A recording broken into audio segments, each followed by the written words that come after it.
I'm wondering if Elon Musk might still be buying Twitter. Is there a shift in the social media landscape happening, maybe behind the scenes? Well, I think he basically took a wrecking ball to Twitter, right. And he's doing it, I think, for the benefit of social media overall, protecting free speech, taking out suppression, and taking out political hit jobs where voices are silenced. I do believe that he'll probably go through with it because there's so much money on the table, and he's lined up about $7 billion in private financing. So, I mean, it's not a lot of money for you and me, but that's... Yeah.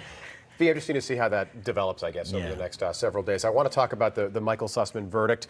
We got that earlier this week. Not the verdict that John Durham wanted. He's 0 for 1, at least in the courtroom right now. But we learned a whole lot during this trial, and all of that is on the record. I thought this was fascinating. So Perkins Coie, that law firm, that's Michael Sussmann's law firm, they were renting space at the FBI headquarters in Washington. Not only that, we learned that Michael Sussmann himself had one of those badges to get into the FBI headquarters. So he had a badge that let him into the building.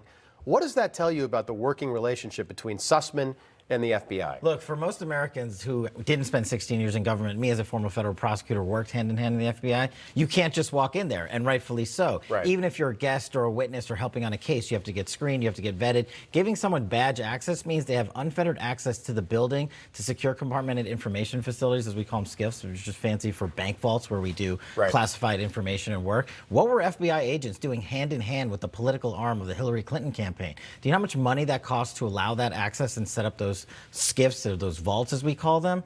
There is no justification I can think of to allow a political operative into the FBI's innermost circle, unless of course they were working with Clinton Comey. Yeah, and I just think it's funny. It's interesting that the only two people that have ever been found not guilty when it comes to the Trump-Russiagate investigation are both Democrats. Yeah, right? It's They're just a both Democrats now. That's just a coincidence? A lot of questions about the FBI and the integrity of the FBI, and those questions will continue. Next trial up, this one focuses more on the Steele dossier, the trial of Igor Venchenko. What are we watching for there when that begins in October? Just as you pointed out, we learned so much in the Sussmann case that Hillary was in on it, orchestrated and ran it, and so many other things. And on this one, you're going to learn, the world is going to learn what we unveiled in our investigation of Russiagate, how corrupt the FBI was when they put the Steele dossier forward, how unlawful their actions were when they surveilled a candidate and then a president of the United States. Right. Now we're going to put John Durham is going to put the world on notice that all these things happen like he did in the Sussmann case. And since that trial's in Virginia, I think we're going to see a different result. Okay, so the last time you were on, we were talking about your new children's book out on store shelves. On most, you could buy it in most places until yesterday, and this was shocking. I want to show you Truth Social. So here's the book, The Plot Against the King, and Kash, we were just talking about this. I've got a 3- and a 5-year-old. They love it, and I mean that honestly. I sent you a picture of my wife reading it to my daughter one night. It's a great book. It's a perfect book for kids, and it tells a very good story as well. Donald Trump was on Truth Social talking about this, mentioning what happened. So basically, the former president said Kash Patel wrote the best-selling children's book in the country, The Plot Against the King, which I recommended 2 weeks ago via Truth Social, telling our youth the Russiagate story. Google just banned his book's entire ad campaign. What is going on here?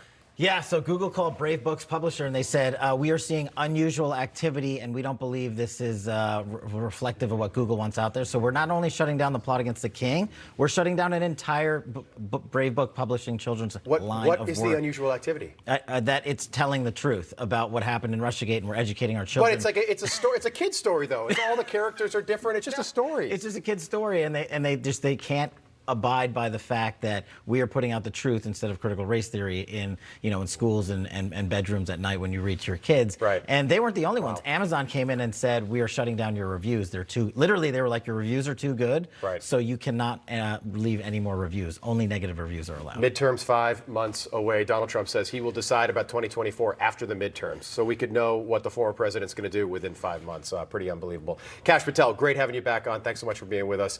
The book doing very well, despite that happening. Thanks good so luck much with the book, Kash. Thank Appreciate you. It. Hey, I'm Rob Finnerty. Thanks for watching. If you enjoyed this video, please join the conversation in the comments below. Don't forget to subscribe, too. Hit the bell icon to be alerted to breaking news. And remember, there's a whole lot more on Newsmax TV, America's fastest growing cable news network. Newsmax TV, we're real news for real people.